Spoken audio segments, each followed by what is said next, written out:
Daniel noticed the silence, not the peaceful kind, the kind that presses against your ears, heavy and watchful. He stood alone beneath towering trees, their thick canopies swallowing the sky. Sunlight barely pierced through, leaving the forest floor in a dim green gloom. He had no memory of how he got there. Only the ache in his legs and the shallow cuts along his arms told him he had been walking, perhaps running, for a long time. He called out. No answer, not even an echo. The forest seemed to breathe around him. Daniel forced himself forward, pushing through tangled vines and damp undergrowth. Every step felt like stepping deeper into something ancient and alive. The air was thick, humid, and smelled of earth and decay. Hours passed, or maybe minutes, time blurred in that endless maze of trees.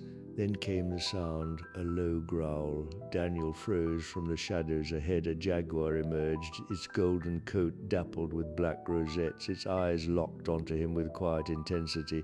It moved slowly, deliberately, like it had all the time in the world. Daniel's heart pounded. He remembered something. Don't run. Running triggers the chase. He raised his arms, making himself look bigger, backing away slowly.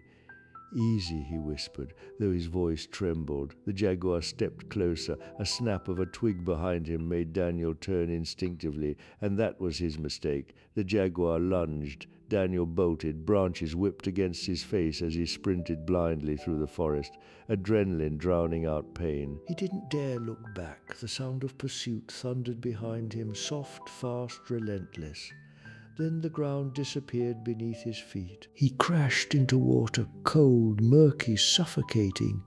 Daniel surfaced, gasping, only to realize he had plunged into a wide, slow-moving river. The current tugged at him, pulling him away from the bank. He scrambled toward the nearest edge, grabbing onto exposed roots. A ripple moved across the water, then another. His breath caught. A pair of eyes broke the surface just inches away. Cayman, then more appeared, silent, drifting shapes beneath the water, circling. Daniel hauled himself onto the muddy bank, slipping and clawing until he collapsed onto solid ground. Behind him, the river stirred with quiet menace. He lay there, chest heaving, every muscle screaming. When he finally lifted his head, the forest was still, too still. Then, from somewhere nearby, the jaguar growled again. Daniel laughed, weakly, almost hysterically. Of course, he muttered. Why not both? He staggered to his feet, realizing something chilling. This forest wasn't just dangerous, it was testing him. Predator on land, predator in water, no clear path, no safe refuge, but he wasn't dead. Not yet. And as long as he could still stand, he would keep moving. Daniel took a deep breath, wiped the mud from his face, and stepped back into the shadows, no longer just a lost man, but a survivor, learning the rules of a wild, unforgiving world. Somewhere beyond the trees, he told himself. There had to be a way out, and he intended to find it.